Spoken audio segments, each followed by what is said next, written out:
Across Australia, this is a special edition of Today, the coronation of King Charles III, with Jane Azzopardi and Clint Stanaway. Yes, good morning. Welcome to a special edition of Weekend Today on what's going to be an historic day in London, where it has just ticked over 10 o'clock in the evening. The King right now preparing for the most important moment of his life. It's going to be a glorious morning. Jane and Sophie, good morning to you both. What I would give to be on the Mall right now. Really? Well, maybe not camped out, actually. It's wet. Maybe not camped out, but, you know, for the moment. You know, they do the pomp and pageantry so well, the Brits, don't they? They sure do, but I think the best seat in the house is going to be on your couch this evening watching the coverage. You get to see everything. Absolutely. And really, it's history unfolding before our eyes. Parties right the way around our country as well. Yeah, as we'll people be- sort of take it all in. Yeah, we'll be checking in on a few of those over the weekend. The eyes of the world, though, of course, will turn to Westminster Abbey this evening to watch as Charles III becomes the 40th monarch to be crowned at that historic site. The little boy who stood on the palace balcony for the last coronation, now finally following in his mother's footsteps 70 years later. And already this morning, the King has delighted crowds, joining William and Kate to meet fans on the Mall ahead of this once-in-a-generation event. A man born to be king on the precipice of his destiny. Hours away from his coronation, Charles III greets his people. Three cheers to the king! Joined by the Prince and Princess of Wales, the crowd gets up close and personal. The King even receiving a salute. Many holding memories of the last coronation. I saw the last one. I did. Best wishes from America. I did too. They came from far and wide. Some were cheekier than others. I told you I couldn't show that one. It's very special. I am. Especially to see you. Just over there. Come and see me in the night. The Prince of Wales with a very British prayer. My friend, bit of sunshine stays out. And Kate even taking a call from a sick fan. But I hope you get better soon. Earlier, the royals rubbed shoulders with Anthony Albanese at a reception in Buckingham Palace. Kate admitting she's feeling the pressure ahead of an historic weekend. Just saying, actually, there's a lot of mixed feelings, lots of excitement and nervousness. OK, let's head to the Mall, where we find Europe correspondent Edward Godfrey this morning. Edward, a recent downpour hasn't dampened the crowd's spirits. It sure hasn't, Clint. I'm not sure anything could at this point. It's not too long to go now, and the energy here is just, it's electrifying, honestly. The heavens did open up a short time ago and everyone got drenched, but no one's run off. There are so many people camped along the Mall here, stretching almost from Buckingham Palace's front door all the way down towards Admiralty Arch. And we were here last night. The difference between last night and tonight is just dramatic. It feels like at least 3 or 4 times as many people here. Lots of people settled in for a cold and possibly wet night ahead with a good vantage point of the coronation tomorrow. Those who did get an early spot had a treat earlier this afternoon when the King and the Prince and Princess of Wales stopped by. They pulled up here along the Mall and got out and spent some time chatting with many of the people along the front row here. Some have been here for days. Among them is a special lady here named Margaret, originally from Victoria. Margaret, you spoke with Charles today. Indeed, Edward, and what a great honour that was. He was so interested and friendly. He was interested in how long we'd been here, how long we were managing. What a delightful man. Yeah. It was a great honour. Oh, excellent. And it's not your first royal occasion that you've camped out for? No, this is my 7th.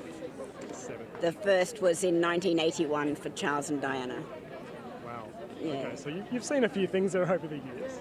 I have, and every one of them has been wonderful in its own way, but this one is obviously very special. And this isn't your first night here. You've been here since Tuesday. Yes, we arrived on Tuesday afternoon, set up camp. Tuesday night was really interesting because we had the full dress rehearsal, everyone, even the carriages, and to see the gold coronation coach right in front of us, and 3 o'clock in the morning was very special. Oh, it is. It's very, very special. Well, we hope you have a dry night ahead and a very exciting day tomorrow. Lovely. Thank you, Edward. So Margaret, among the many here camped out tonight, and let's hope that rain stays away. Isn't she fabulous, Edward? Thank you. Now let's head over to 9 Europe correspondent Brett McLeod, who's at Westminster Abbey. Brett, not long now until history is made. Yeah, and despite that iffy weather, there are still plenty of people circulating around here just after 10 o'clock at night, walking past the Abbey, going down past Big Ben, soaking up the atmosphere before the expected hundreds of thousands who will be here in a few hours' time. Over at Buckingham Palace, a special dinner has just wrapped up, hosted by the King for the foreign dignitaries, and among the many famous faces there was Princess Mary of Denmark and her husband Crown Prince Frederick, as well as Australia's Anthony Albanese. The First Lady of Ukraine was there, and representing the US President, his wife Dr Jill Biden. So that ends what's been a very busy day for the King, and a bigger one ahead. Just a few hours ago, he, his wife, the Queen, and the heir to the throne, Prince William, were here at Westminster Abbey for one final run-through, a last rehearsal before the coronation itself with a 2-hour service. Everyone wants to get it right because, of course, it has been 70 years since the last coronation.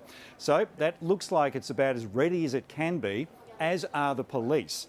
This is the biggest police deployment ever, according to the head of the Met Police here. Said this is the largest contingent of security that's been seen since 1965 for Winston Churchill's funeral. Their concerns are that perhaps there might be protesters who try to seize on the procession itself, but they say they're doing everything possible, including the use of facial recognition technology, to make sure it's as safe and secure as possible when the newly crowned royals leave here in a few hours' time. Brett McLeod live at Westminster Abbey. Thank you so much. We'll check in with both a little later. Well, in a matter of hours, a who's who of the world's most powerful will be converging on the Abbey, the place kings and queens have been crowned since William the Conqueror. But the guest list for this coronation is far from traditional. For starters, there's only 2,000 guests coming, a mixture of dignitaries, family and friends, plus 850 community representatives. That's slimmed down when compared to the 8,000 people who went to the last coronation back in 1953. In a break from tradition, foreign monarchs will also attend. The kings and queens of Sweden, Spain and the Netherlands will be going. Other countries like Norway and Denmark are sending their prince and princesses, meaning we'll see our very own Crown Princess Mary. They'll be joined by presidents, including Emmanuel Macron. Joe Biden has decided to skip the festivities, sending the First Lady in his place. And of course, our Prime Minister, Anthony Albanese, will be there to watch it all unfold, along with New Zealand's Chris Hipkins. Obviously, the focus today will be on the royal family. The Prince and Princess of Wales will be there, as well as their 3 children, George, Charlotte and Louis.